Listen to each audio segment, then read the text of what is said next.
స్థానిక సంస్థ ఎన్నికల్లో బీసీలకు 42% రిజర్వేషన్ అమలు చేయాలి. ఆర్ కృష్ణయ్య, బేరి రామచందర్ యాదవ్.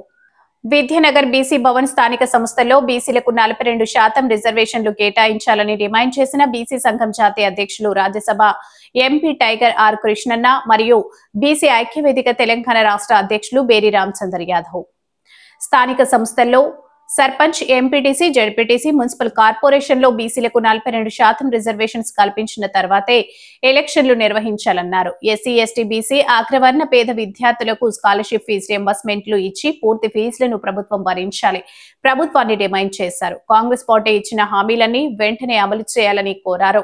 ఈ సమావేశానికి జాతీయ బీసీ సంక్షేమ సంఘం గ్రేటర్ హైదరాబాద్ ప్రధాన కార్యదర్శి దొంతిబోయిన శ్రీనివాస్ యాదవ్, కృష్ణాచారి, రమేష్ గౌడ్, సురేష్ ముదిరాజ్, రజక సంఘం వెంకటేష్, నాయి బ్రాహ్మణ సంఘం అశోక్, షేర్లింగంపల్లి మండల్ బీసీ సంఘం అధ్యక్షులు మాధవరావు, గొల్ల ప్రసాద్ యాదవ్, వేణుగోపాల్ మరియు బీసీ సంఘం నాయకులు హాజరయ్యారు.